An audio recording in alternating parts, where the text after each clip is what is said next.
we're going to get started here with scientific session number 2.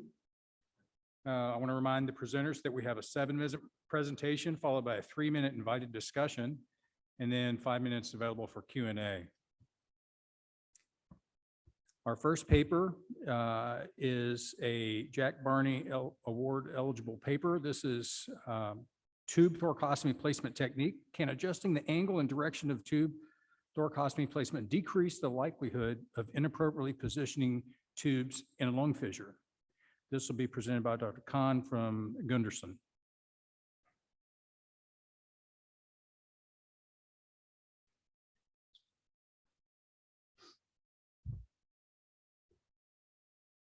Thank you, everybody, for giving me a chance to present today. I have no disclosures. Incorrectly positioned chest tubes have been identified in about 30% of chest tube placements. This has been identified through multiple literature searches and reviews. These malpositioned chest tubes have been found to lead to complications in about 20 to 40% of patients. These incorrectly positioned chest tubes include chest tubes placed within a lung fissure. This meta-analysis from 2015 from Hernandez et al. Has shown that most complications related to chest tube placement seem to occur in positional and in insertional complications, less so in actual functional complications of the chest tube itself.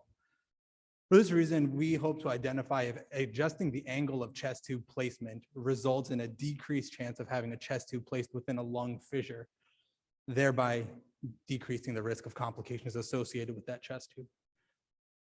Chest tube placements were completed by a trauma surgeon and a PGY4 general surgery resident. They were placed in 3 separate cadaver torsos. In each cadaver torso, prior to chest tube placement, tracheal intubation was performed and a sternotomy was completed. The chest tubes were then placed and lungs were reinflated to simulate approximately a 50% pneumothorax. In each of these chest tubes, the angle of insertion was adjusted. We'll discuss exactly how that was done. We also changed other variables to ensure simulate different clinical scenarios in which chest tubes would be placed.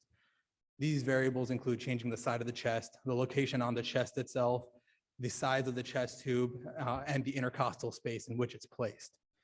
The location was then confirmed via palpation and visualization using the sternotomy incision. This figure demonstrates the change in the angle of placement.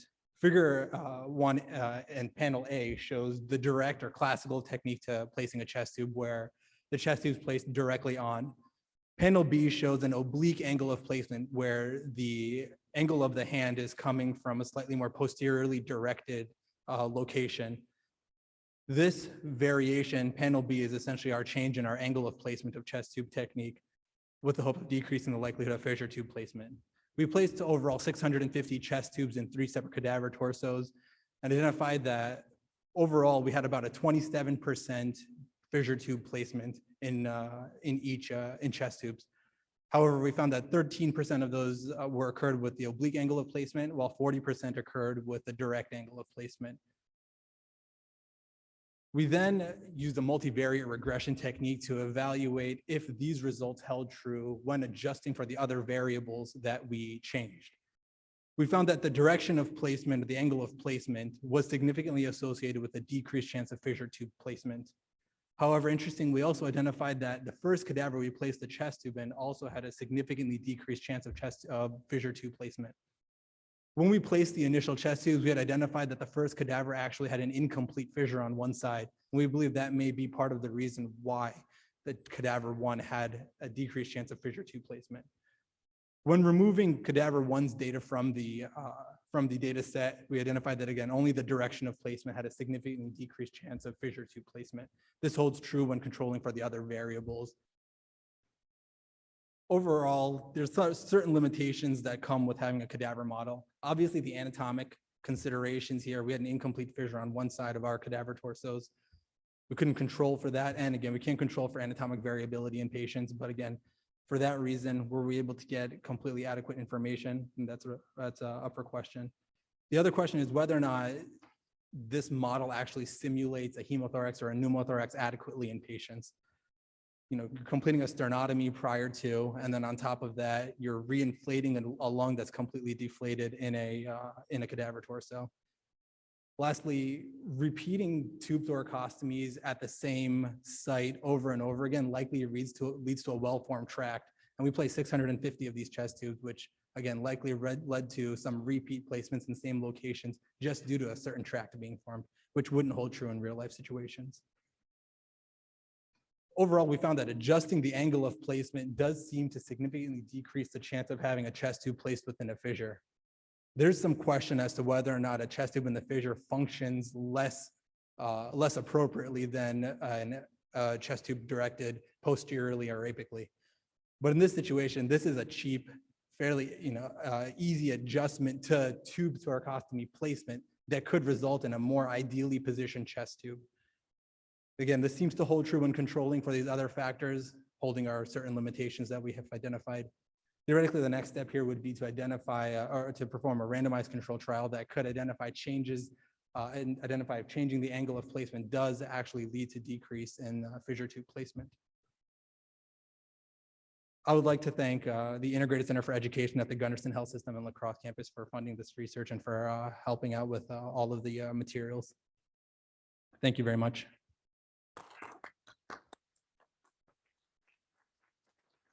I'd like to invite our invited discussant, Dr. Jamie Coleman from Denver Health.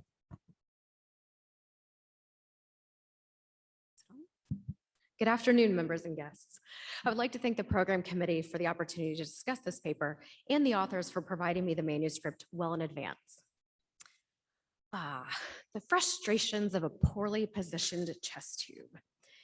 And when faced with such rates as 30% of chest tubes ending up in the wrong spot, most of us as surgeons do what surgeons do best. We become dogmatic. We all think we have the secret sauce for the right angle and the right-handed quarter twist right at the end or at the beginning, or no, you did a right hand twist, you should have done a left hand twist. So I appreciate your attempts to add some data to the dogma. That being said, I do have a few questions for you. While I applaud the high number of chest tube insertions, by my calculations, each thorax, so each individual side of a chest, had a range of 80 to 160 chest tubes placed. Yep. That's a lot. And so my question is, number one is, was each placement really made in a realistic or recommended anatomic location for where we would be placing this in a traumatic setting, not having the benefit of these patients having a sternotomy, obviously the vast majority of the time? Secondly, you did mention that because you use the same external openings several times over and over again, you could have made tracks. Did you have some data analysis to show you, okay, for this skin location, did you find a pattern on sub-analysis to see if that was actually confounding some of your results? And lastly, as you say, with your model, in order to confirm whether a tube was in a fissure or not, these patients or these cadavers all had a median sternotomy. Do you think that also altered your ability then to really define or figure out whether a tube was actually in the fissure because that's where the fissure is normally located? Or do you think that, again, this altered the position of the fissure and even, again, that relationship between the parietal and visceral pleura? Thank you, and congratulations again. Thank you for the questions. I really appreciate it. Let's say just to answer just the first question, repeating the chest tube location at that same spot, normally when we place a chest tube, you feel that give when you know you're in the pleural space.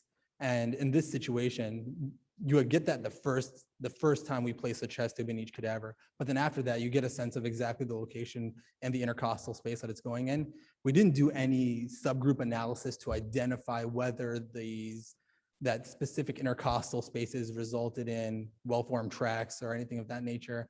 None of the intercostal spaces seemed to be associated with decreasing a fissure tube when we did the initial multivariate regression, but that would be a good question to look into.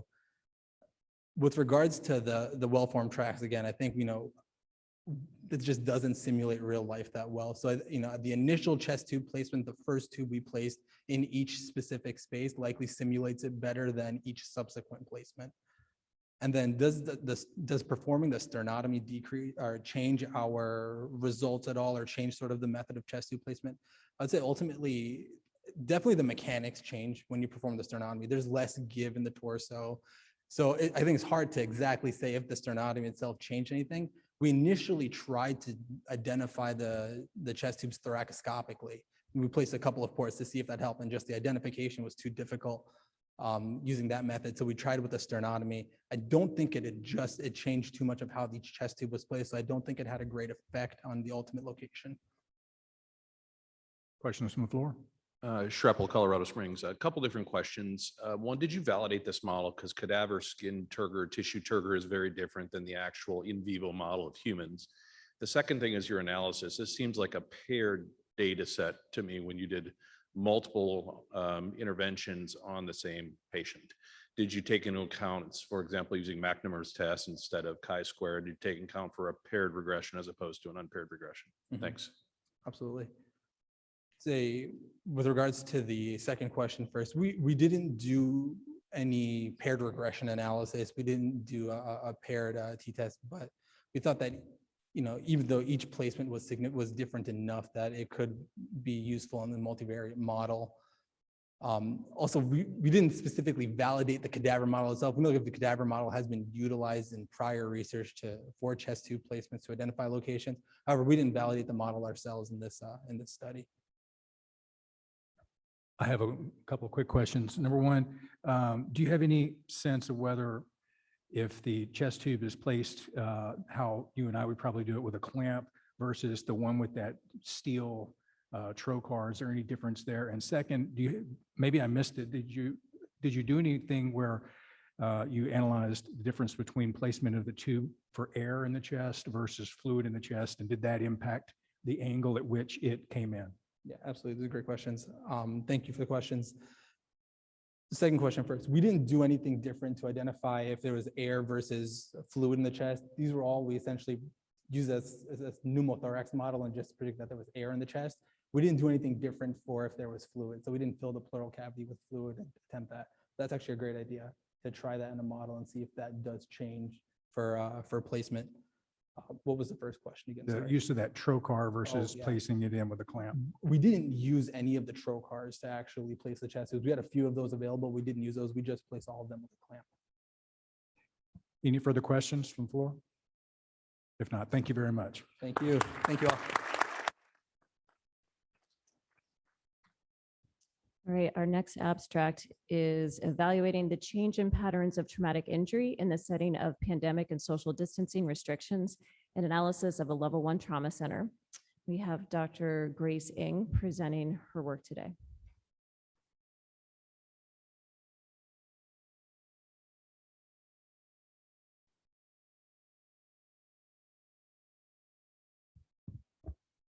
Good afternoon. Thank you for the introduction and the opportunity to speak today. As COVID-19 spread throughout the United States, implementation of social distancing measures and restrictive guidelines were placed to reduce the total number of COVID-19 infections and likely slow the spread of the disease, both at the state and at the local governments. A snapshot into West Texas, our first case was identified in El Paso in March 12th of 2020. Our county instituted the work safe stay home order later on in that month, sorry. And subsequently, the United States-Mexico border was closed later that month as well. Anecdotally and within clinical observation, we noted that we're seeing some changes in injury patterns and also a decline in our number of patients that presented to our center. As a result, we decided to examine the consequences of social distancing and quarantine on traumatic injury patterns in our area.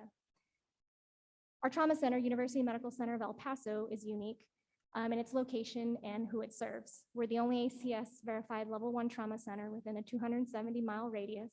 And in conjunction with our sister hospital, El Paso Children's, we take care of both adults and children. It serves 2 states and 2 countries. Our catchment area includes West Texas, southeastern New Mexico, and northern Mexico. This was a retrospective study approved by our Institutional Review Board. Our data was obtained from University Medical Center El Paso and El Paso Children's Hospital. Data was extrapolated from our institutional trauma registry in 2 time periods. Our time period of interest was the months post-institution of the restrictive guidelines placed in our county. This was between March and June of 2020. Historical comparison was placed to the months in the year prior, in 2019, for historical comparison and to limit for changes in seasonal traumatic injury patterns. Our primary outcome interests were trauma admission trends and mechanism of injury. A p-value of less than 0.05 was considered statistically significant. Taking a look at our patient characteristics, general numbers were fairly the same between our two cohorts between 2019 and 2020. Male patients exceeded that of our females. Age ranges were similar, as well as our injury severity scores. Specifically, our injury severity scores over 15 were also similar between both of our time periods. Looking at our trauma volume during those time periods, we had a slight uptick within our 2020 time cohort, with over 125 patients compared to the previous year. If we drill down on each individual month, our restrictive guidelines were put in place in March, and our numbers in April, you could see that there was a downtrend in our numbers, with then a subsequent rebound and exceeding our previous year's numbers in both May and in June. Looking at our mechanisms of injury between penetrating, blunt, crush, and burn, we noted a statistically significant difference in our penetrating and blunt injuries. Looking at our injury circumstances, this was something of interest to us, as in times of pandemic, there was concerns that there was an increase in interpersonal violence and within self-harm as well. Within our cohorts, we did not note a statistically significant difference specific to our assault and abuse cases and our self-inflicted and suicide cases. Additional trends that we noted that were not of statistical significance but of interest, we noted that the location of trauma accidents revealed a rise in occurrences at our private residences and in the wilderness. We had more injuries due to machinery, and there were 0 reports of school and sport accidents identified in 2020, as we would expect with school closures and extracurricular sport cancellations. Overall patient outcomes fared the same between our two groups. Overall length of stay, ICU length of stay, and ventilator days were similar on both cohorts. We took a smaller drill down into our pediatric demographics specifically. Our numbers again fared similar between the two time periods. Male patients, of course, exceeded that of our female patients as well. Mechanism of injury, we noted that we also found a statistical significance with our penetrating trauma within our pediatric population. Overall injury circumstance, again, this was a point of interest for us, secondary to concerns for increase in non-accidental trauma. We did not note a difference in our cohorts between our pediatric patients within this time period. Our study does have limitations. It's a single institutional analysis. It is retrospective in design. Our pediatric volume is smaller, which gives us a little less power. Of note and interest is that our local COVID-19 volume did not reach a pinnacle until November and December of 2020, and therefore could affect the numbers that we saw overall. So it is important that we note that official mandates requiring social distancing and quarantine do affect trauma volumes and injury patterns in both our adult and our pediatric populations. We saw a short decline, but then a return to baseline rates and beyond. There are concerns for increase in interpersonal violence and potential self-harm during a pandemic, which do require closer attention. So analyzing these effects are important for trauma centers to develop preventive strategies, outreach in trauma centers, and overall preparedness in times of pandemic. Thank you for the opportunity.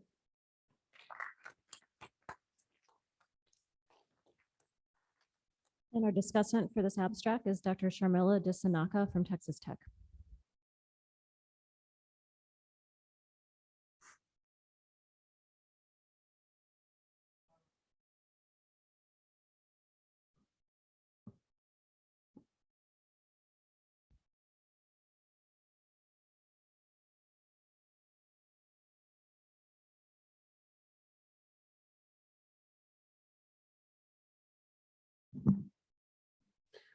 Ronnie Stewart, San Antonio. Very nice presentation, and thank you for doing this work. I've seen data from this all across the country, and I think the trends are generally similar: a decline shortly after, followed by a rebound with increase. I just have a question about you talk about it seems like to me, it sounded like you were not saying that there was an increase in interpersonal violence. Or what were you saying? That it seems like to me there was. If you look at intent for all there's intent and mechanism. So firearm assault is really another form of assault. So it seems like to me there was an increase, or was there not? We did see an increase, but it was not statistically significant in our calculations. We did not necessarily combine potentially in some of the assault cases that may not necessarily have been included. But we did note a significance in our penetrating injuries for both our adult and pediatric patients. Right. So penetrating is a mechanism. Correct. Intent is, if Dr. Dent was mad at me and he assaulted me bluntly, that's an assault. But if he shot me, it's also an assault. It's just the mechanism is different. So I would encourage you to lump those together because it really gets to intent. And then it gets to a better question of, I think that there's no question in my mind across large swaths of the US, there was an increase in interpersonal violence that still persists today. So I think it's an important part of your paper. Great work. Thank you. Thank you. I have a quick question. In Louisville, it seems like everybody's passing out bullets. The trauma surgeons are operating nonstop on penetrating trauma. The city has gone absolutely nuts. At the beginning of the pandemic, our city was the focus of one of the large social unrest events in the country. It's been made pretty famous. And then the pandemic and now the resurgence of the pandemic. What we're seeing right now is that we're struggling for beds, and we're now having to start holding off on having elective cases so that we can maintain beds for our burn patients and trauma patients. And it's becoming a real pickle. I don't know if you're having any of those types of things happening in El Paso. I'd like to hear your comments. Sure. We are, interestingly, we've been struggling with that for especially more so within the past couple of months. And I think we've seen really an uptick in our emergency general surgery cases as well as our trauma. And we just keep making more beds. Our hospital has been very good with triaging in terms of trying to get our patients out as soon as possible. We have been canceling some of our elective cases to better assist our inpatient throughput at this time. Great.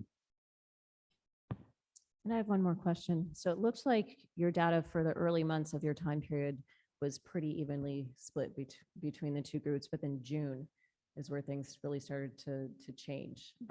Was it a change in the interpersonal violence between in that specific month, or can you comment on what happened in June? I do not know if it's specifically in June, the interpersonal violence was higher, if that's your question. No, ma'am, I do not know the answer to that, but I can certainly take a look at that closer. Any other questions? Well, I was just texted by Jill that I have Dr. Desaki's comments here. And she would say, congratulations to the authors on a nicely written paper, which demonstrates an increase in penetrating trauma at their level 1 trauma center during the pandemic, similar to several other published reports during this period. She has 3 comments to make. Number 1, please elaborate on the ratios of assault to accidental injury in your series. In several other series, including one from her own center, they saw an increase in intentional injury, including child abuse, with accidental injury numbers remaining stable or declining. Comment number 2 would be that suicide attempts increased during this period, which is not surprising given the social isolation and increased stress from the pandemic. Since the authors proposed to use their findings to guide prevention efforts, how would they suggest we engage this population? And finally, she was surprised to see that the percent of patients discharged to rehab or skilled nursing facilities remain the same despite the widely publicized limitations of SNF access during this period. Would the authors comment on how they achieved this? Sure. Thank you for those questions. I think the first question we touched on earlier in terms of lumping in our assault numbers with our intentional injury numbers, and it does look like we do have a higher incidence, just anecdotally looking at it, but statistically we'll have to go back and calculate our numbers again. For the second question, Could you please remind me what the second question was? Second question was suicide attempts. How are you going to engage that population to change what's going on? Sure. With suicide attempts and our non-accidental traumas, specifically in our region, our border RAC has actually taken on a fairly central role in bringing efforts of the region to be able to address that. So specifically for non-accidental trauma, we have actually met every month in order to both increase the amount of screening that hospitals are doing across our region. We've put in a set of guidelines that have now become standard for our region in order to screen and to transfer patients to a higher level of care when there is a high suspicion, as well as education has been done quite rapidly between the time of the pandemic when all this came about, because the Border RAC has also done their individual analyses of the hospitals in our region. In terms of suicide prevention, we've discussed that with our psychiatry colleagues, and for them, this is something that we have allowed for them to be able to take front and center as in efforts to try and reach these populations. For the third question in regards to how we were able to send the majority of our patients to SNFs and LTACs during this time period, we're probably a little lucky because we get the benefits of 2 states. We have patients from both states, so they can either go to a facility in El Paso or they can go to a facility in Las Cruces, and even some of the smaller areas within New Mexico. And so I think we're a little bit lucky in that sense to be able to send patients out. The majority of the patients that we were able to send out were all closely tested for COVID, and once they were negative, they were able to be sent off to the facilities as well. Great. Thank you very much. Thank you.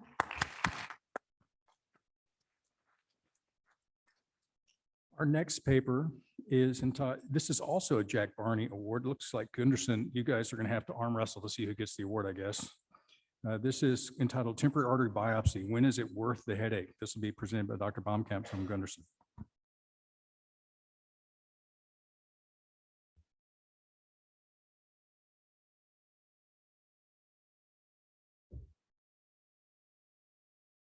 Hello, everyone.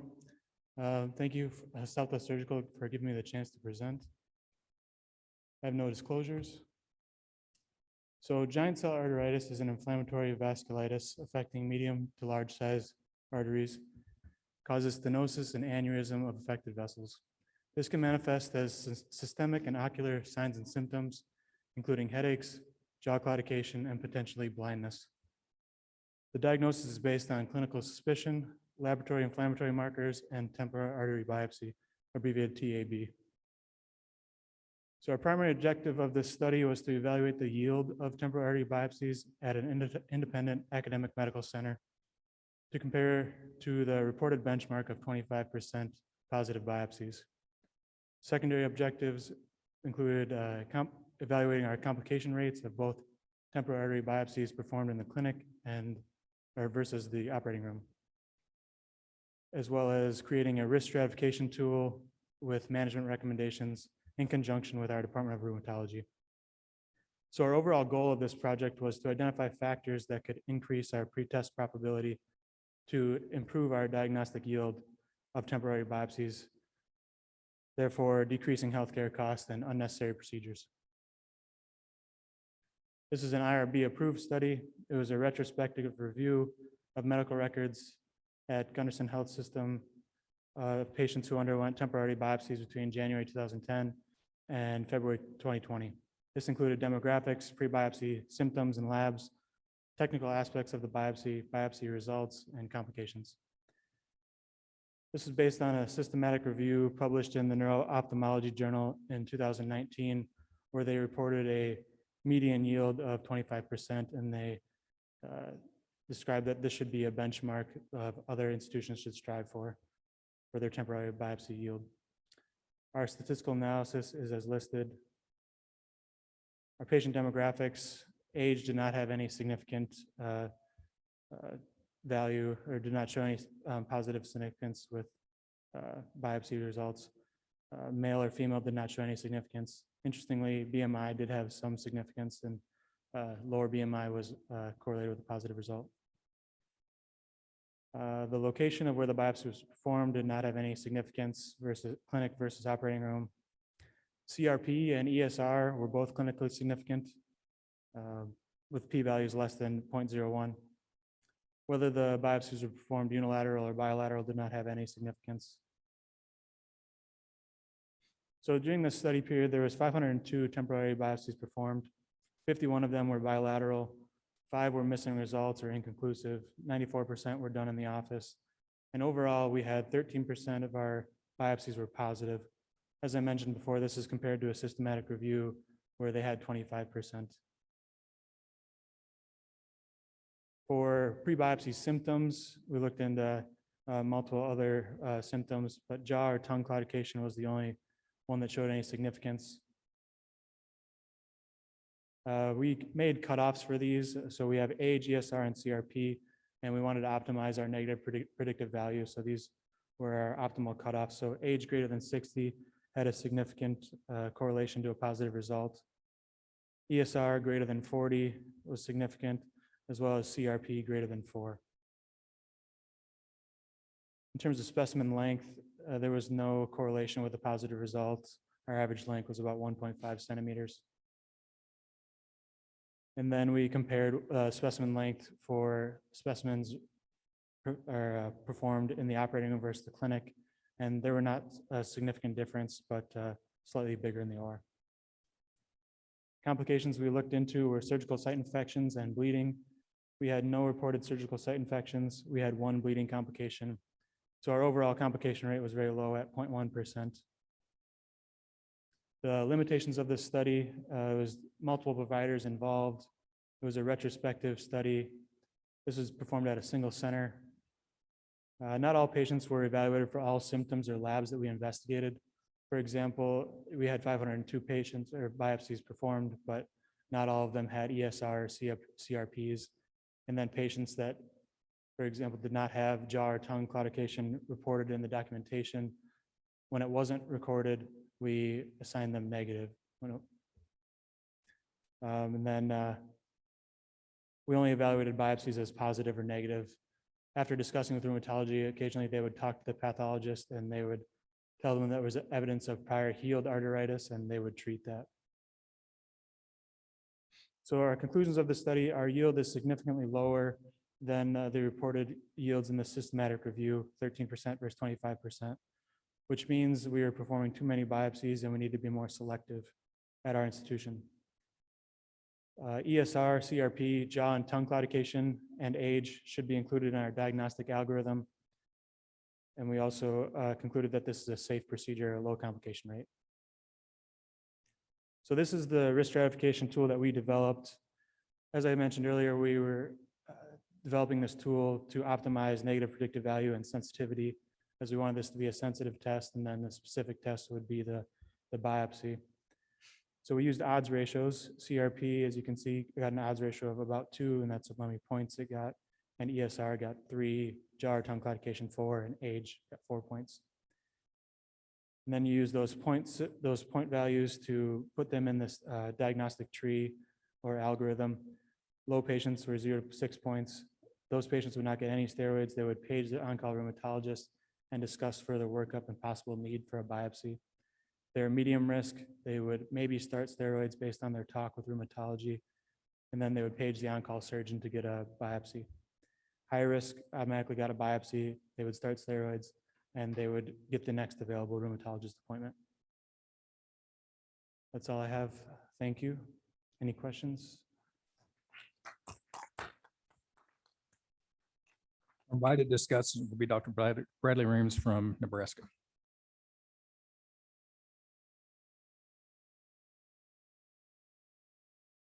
Good afternoon, everyone. I'd like to thank the Southwest Surgical Congress for the opportunity to discuss this really interesting study.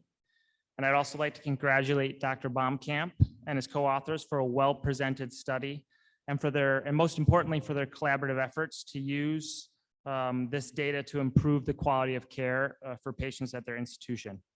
I have 3 questions I'd like for you to address for the audience today. So the first question, if you could elaborate on your sort of handling of missing data in your analysis. You briefly touched on it there. You mentioned that a lack of documentation for pertinent negatives for commonly reported clinical symptoms was coded as symptoms not present, while any patients with missing laboratory values were excluded from your eventual model. Can you estimate what proportion of charts lacked pertinent negatives? And can you hypothesize how that missing data may have affected your results? A second question is, could you offer an idea for the group why you think at your institution your diagnostic yield rate was significantly lower? And I know potentially that ultrasound is often used in pre-test probability assessments of giant cell arteriitis. So could you comment on your use of ultrasound at your institution? And a third question, what is the status of this tool's implementation at your institution? Has it been implemented yet? And what are the impacts on care thus far? And can you comment on any barriers to practice change that your group has experienced along the way? So once again, excellent presentation. Thank you. So question one was about our patients that we didn't have pre-biopsy symptoms recorded specifically in the documentation. So this was very difficult. We looked into it, and obviously lab values are easier to do if they're there or not there. But not every patient encounter are they documenting every possible symptom. We looked into it, and it looked like most symptoms were recorded appropriately, and our data miners didn't have to just put a negative in there, and they actually had data and the symptom was reported. They did say that about 34 patients had just negative for all the symptoms we were looking into, and we were seeing if that was significant or if that was, was there not appropriate documentation. And we put that into our data calculations, and that did not show any significant change in our point values or our other data. The second question, the use of ultrasound. So the studies that I looked at during our literature search, a lot of them did incorporate ultrasound. We currently do not use ultrasound at Gunderson. So that is a further step for this study, and I think it would be a good study at our institution. We talked about this with our radiologists, and we have one radiologist that would be very interested in doing this, but obviously it takes some time and it takes some, takes some effort to train all these sonographers in order to do them, and then radiologists to read them. So that would be a future step. Question three, if we have implemented this algorithm yet. Currently, I am scheduled to meet with the ED department later this month and possibly get it started in mid-September, so this month. It has been kind of difficult, much more difficult than I expected. Setting up meetings with these different departments, you have to fit with everybody's schedule, and then you have to go to the emergency department, the internal medicine department, the family medicine department, urgent care. So multiple department meetings that we've been presenting at and showing them our data. I think in the second question, you also mentioned what kind of referral pattern do we have at Gunderson?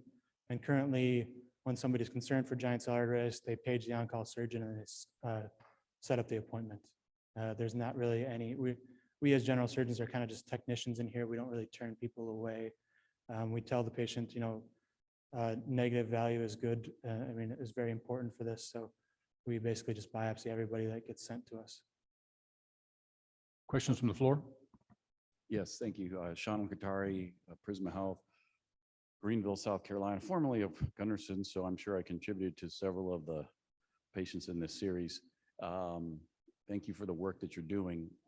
My question dovetails off of what you just said is, did you look at the specialty who consulted the surgeons? So is this coming from primary care, urgent care, ophthalmology, rheumatology? And did you look at those? Because like you said, we tended to just, if you called and asked for it, we would do it, whether we, out of courtesy to the people wanting it. But did you look at the specialty doing it? And is that something then that will change with your scoring system and funneling it through rheumatology, or the goal is to have this available widespread, and if you hit that certain score, follow your algorithm? It's a good question. We did look into it. We were not able to identify where patients were referred from, just based on the referral patterns, and not everything was recorded electronically.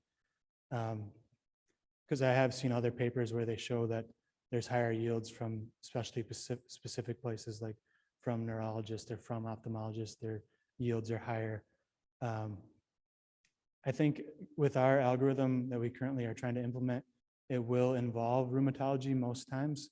So you are getting that like a multidisciplinary approach to these patients, and you are getting an expert's opinion instead of just just a provider that doesn't see this very often, and they see a patient with a headache and they're worried, and their labs might be.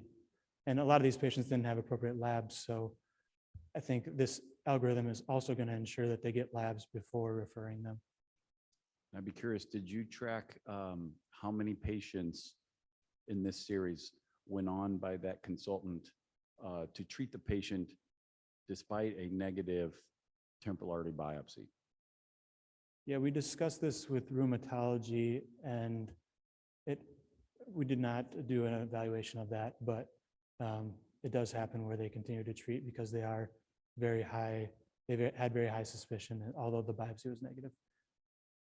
One thing I didn't mention was that ultrasound can also help you target a biopsy. So if they see an area on ultrasound that looks worrisome, you can focus your biopsy in that area and could have a higher yield as well.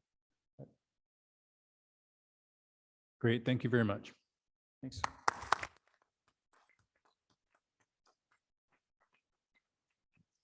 All right, our next paper is also Jack Barney Award eligible. It's decreased hospital length of stay and intensive care unit admissions for non-COVID blunt trauma patients during the COVID-19 pandemic.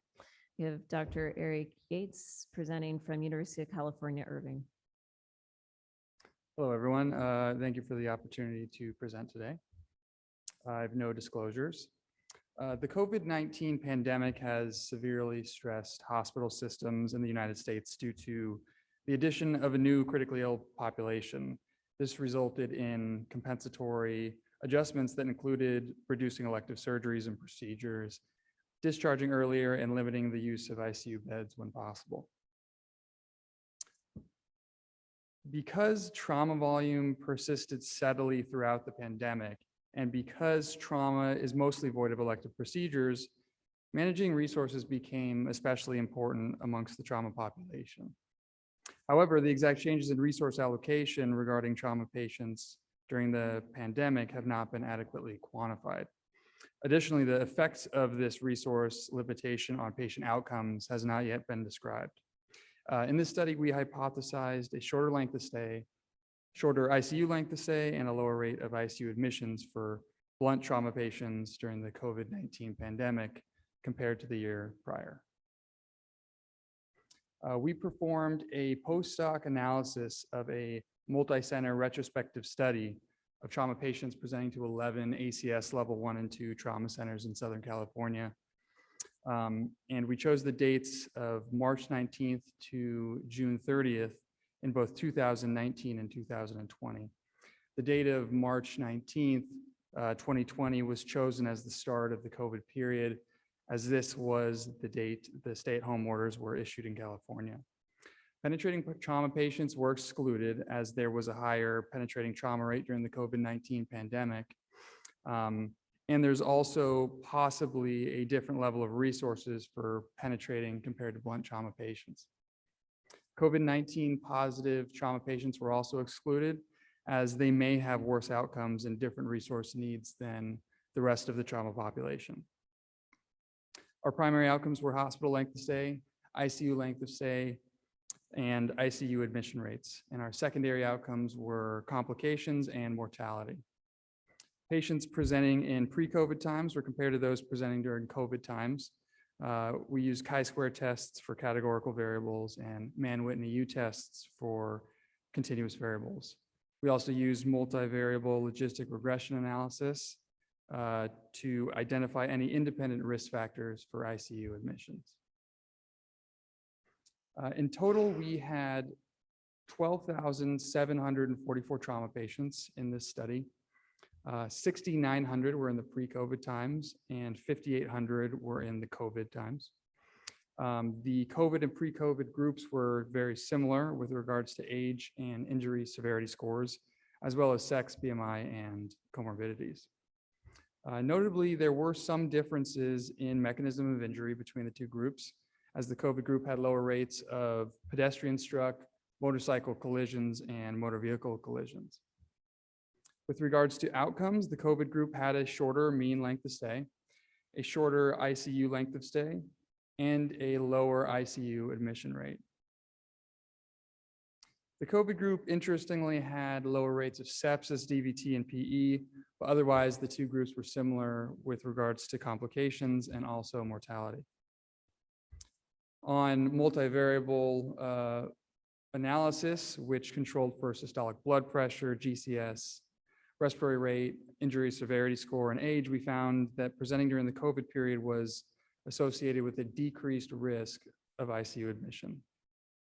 Overall, this multi-center retrospective study of blunt trauma patients in Southern California found a decreased length of stay and ICU length of stay during the COVID-19 pandemic compared to the previous year. Additionally, it identified a lower rate and associated risk of ICU admission during the COVID period. Furthermore, there was no difference in complications or mortality between the cohorts. Therefore, it appears that trauma centers safely decreased length of stay and ICU admissions without additional complications. We believe this suggests we may have been overutilizing our resources during pre-pandemic times, but we admit that further studies that include readmission data are needed to confirm these findings. Thank you very much for your time.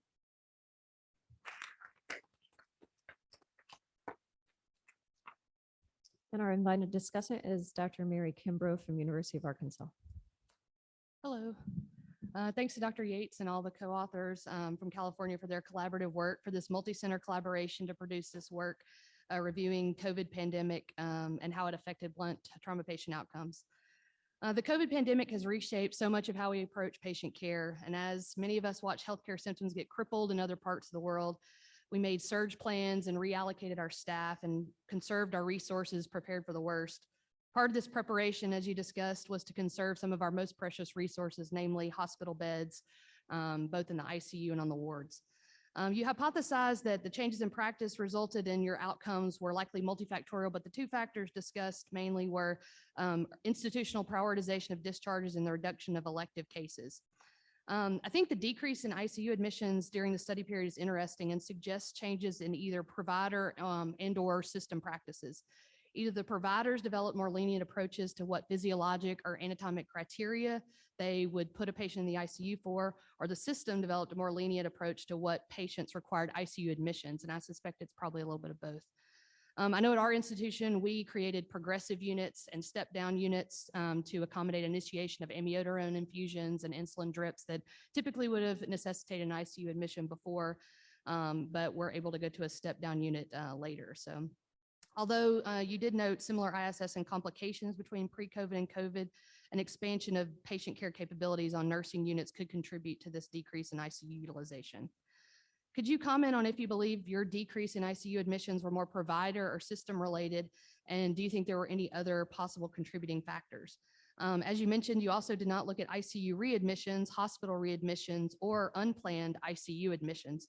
Could you comment on your decision not to include this? I think this is really something important to review to ensure that the changes in outcomes and practice didn't cause other unexpected use of resources or hospital utilization. Overall, I think this study was excellent. It showed very important outcomes for blunt trauma patients during COVID that highlight the changes in practice that were necessary to conserve resources during the pandemic, and further study will let us know if the outcomes can be safely, or these practices can be safely translated to our current and future trauma practices. Thank you for those comments. Regarding your question about whether the decreased ICU utilization was systems or provider related, I think it is a combination of both. One systems related way that we dealt with it at our institution was admitting most small intracranial hemorrhages to our step-down unit as opposed to the ICU, which had been the previous practice. And then one provider-related change we made is we noticed that there are less admissions to the ICU for multiple root fractures, and those now tend to go more towards the step-down unit as well. Regarding your question about the lack of data on ICU admissions and readmissions in general, that is definitely the biggest weakness of this study. This was a post-hoc analysis that was originally looking at changes in traumatic mechanisms. So it was unfortunately just something we didn't collect. But I think that any future study looking at this should definitely have that, because it'll really highlight whether our changes have been safe or not. Thank you.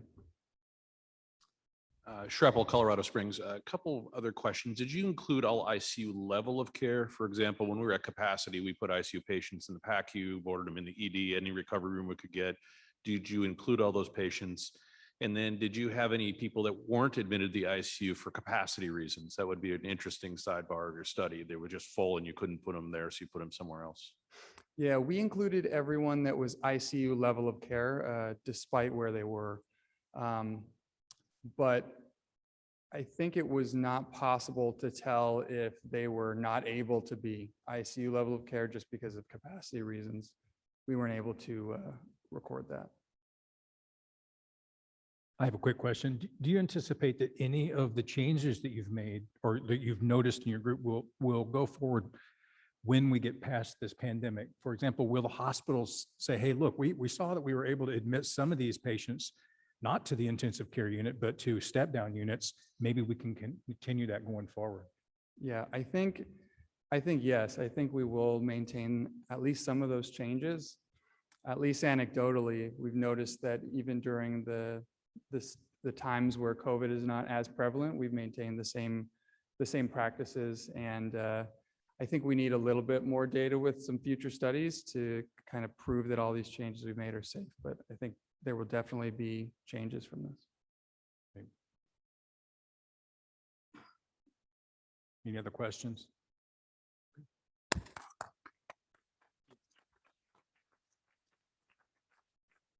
It looks like we're to the final paper of the session. This paper is also eligible for the Jack Barney Award.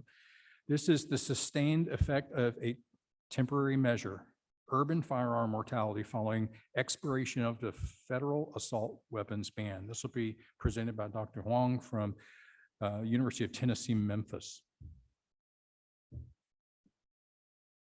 Dr. Scogins, Dr. Murphy, Dr. Liu, members and guests, thank you for this opportunity today. Gun violence today continues to pose a significant public health risk. In 2019, approximately 40,000 firearm-related deaths occurred in the United States. Despite being a leading and growing cause of violence in the United States, significant debate remains on the impact of firearm legislation. The federal assault weapons ban was passed in September of 1994. This ban prohibited the possession, transfer, and/or manufacturing of semi-automatic firearms and high-capacity magazines for a 10-year period.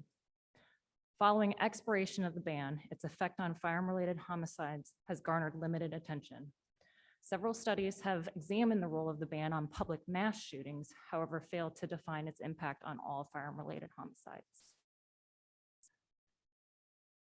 We hypothesize that the introduction of the federal assault weapons ban, especially in those states without other local measures in place, would reduce firearm-related deaths, and that reduction would persist following lifting of the ban. The purpose of this study was to examine the impact of the ban on firearm-related homicides on a local level during and after the ban to help guide the future development of legislation on a federal level.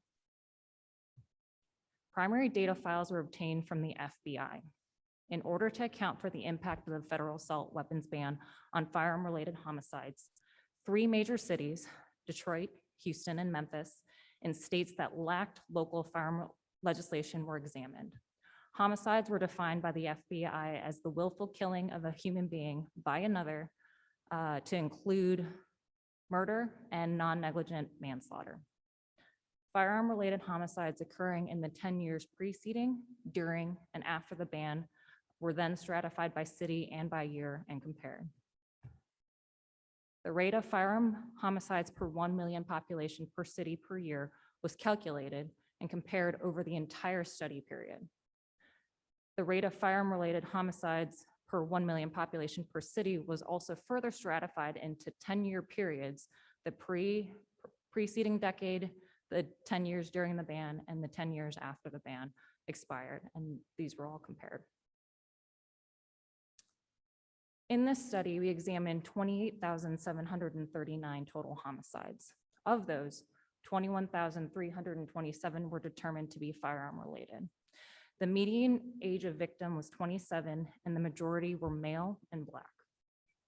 Of the cities analyzed, 10,475 occurred in Detroit, Michigan, 7,592 in Houston, Texas, and 3,260 in Memphis, Tennessee. With institution of the federal assault weapons ban in 1994, there was a significant decrease in total firearm-related homicides from the 10 years preceding the ban to the 10 years during the ban.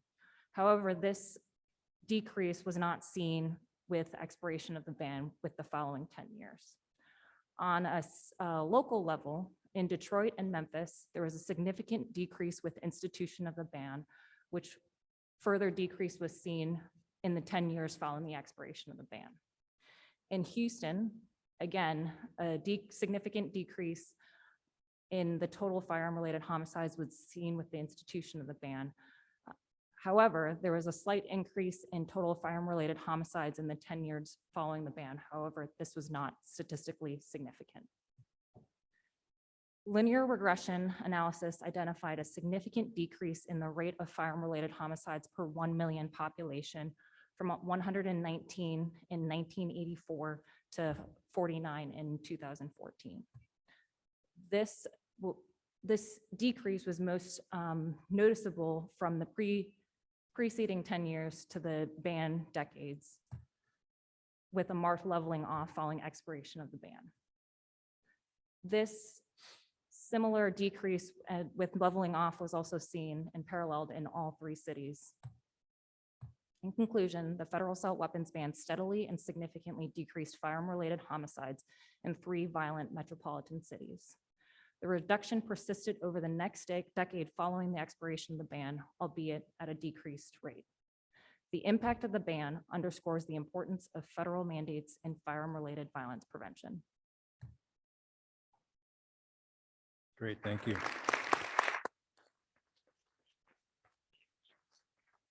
Invited to discuss is Dr. Ning Lu from Scripps in La Jolla, who was not able to attend, so I'm going to read the comments. I want to congratulate Dr. Wong for the presentation here at the Southwestern Surgical Congress. This is a timely and highly relevant topic regarding efficacy of legislation on the prevention of firearm-related deaths in 3 major cities that lacked local firearm legislation. I appreciate that the authors note that previous studies focus on the effect of the FAWB on public mass shootings, which does not comprise the majority of firearm-related homicides.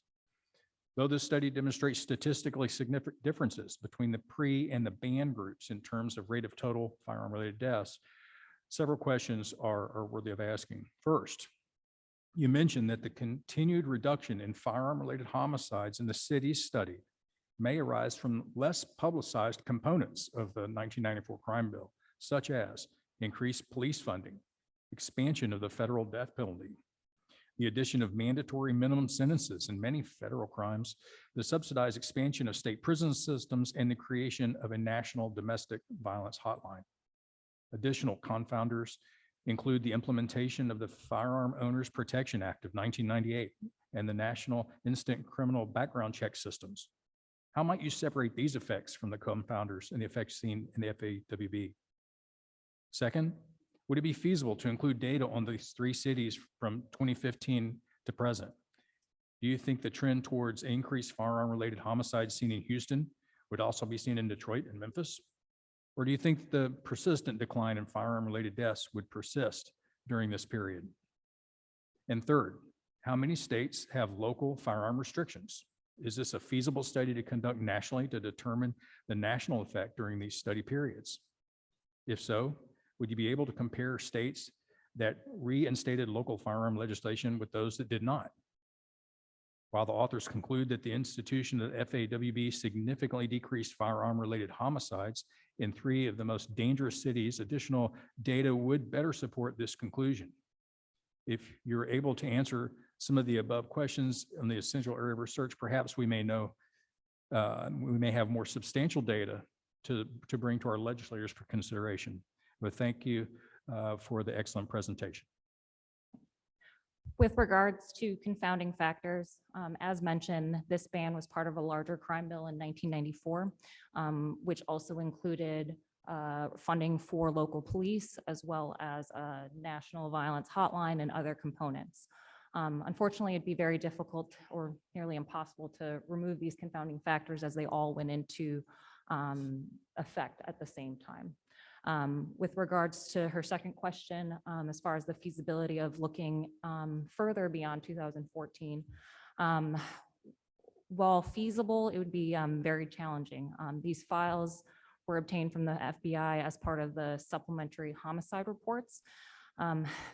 They come in a text file format, so are unfortunately very cumbersome to use and are very onerous to convert into a usable format. However, when available, it'd be very, I think, important to look at the following decade, so 2014 to 2024, to be able to further determine if the effects that we see in the decade following the expiration of the ban persist or there is any change.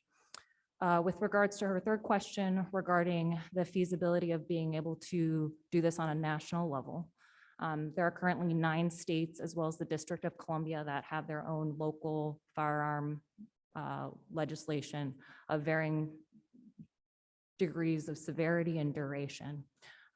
They were all implemented at different times, which would make analysis very clouded. We in particular picked 3 cities where there weren't local legislations to allow for a more granular picture. Great. Questions from the floor? Ron Singh, Charlotte, North Carolina. I'm having some confusion trying to get a handle on how there's a impact on homicides related to the assault weapons ban. The assault weapon ban in '94 did not ban old ownership, so all grandfathered people, anybody who had one of the 3 or 4 million of them kept them, so there was no taking assault weapons off the streets at that time. The vast majority of homicides are still committed by firearms, probably less than 500 by long guns, which include assault rifles annually. So I'm trying to get an idea of how, from my perspective, I don't think the assault rifle ban had any noticeable impact unless you particularly looked at long guns, and if you separated that out from the handgun issue here. So again, I'm just having some confusion with the relationship of the assault weapons ban, which didn't necessarily take assault weapons off the street. It just prevented further manufacture, sales, and transfer at that point in time. I think if you look at the time over that period before the ban, there was already a trend for probably about a decade of decreasing homicides related to firearms. Thank you. Thank you. So that is correct. This ban did not involve any buyback or return of weapons. It merely prevented further supply of the specific type of weapon. So the previous studies that looked at mass shootings, the question is whether these high capacity or assault rifles impacted those in particular. However, unfortunately, the difficulty with a study like this is it's purely observational. However, this federal assault weapons ban is the only far sweeping ban to be able to determine whether there is potentially a role for federal legislation. Dr. Stewart? Stewart, San Antonio. First of all, I want to congratulate specifically you, Dr. Wong, and the group from Memphis for addressing what, to me, is the most neglected and most important public health problem in America, okay? But it's a complex problem. I'm not going to reiterate the three previous discussants, but I will say I think there's a danger in advocating for a simple solution to a complex problem. For example, if you achieve the goal of a new ban and homicide rates don't decrease at all, it leads to political cynicism and a worsening of the problem. So to me, though, you have to reconcile over the time horizon that you've collected this data, it's very likely that high capacity magazine fed semi-automatic rifles, that's the term I would recommend using. I know it's a mouthful, but the technical language is the least emotional, least inflammatory. So over that time frame, there's likely been a dramatic increase in high capacity magazine fed semi-automatic rifles and their magazines and paraphernalia. It's been aggressively marketed in a way, sort of the version of, for those obesity surgeons, the high caloric Happy Meal. It's been aggressively marketed, and currently that number is probably at 19 million in the US, and yet firearm homicides have decreased during that time. So how would a ban help change that? That's my question. I don't know if I have an answer to that question for you. So I think that's an important question, though. Yeah. Oh, yeah. That is the question. Now, I would recommend, which your group is actually doing, you're doing all these things. But if you look, there's several work groups who've working on this. To me, in last month's JAX, the recommendations of the iSave work group came out, and it recommends addressing a complex problem as a complex problem.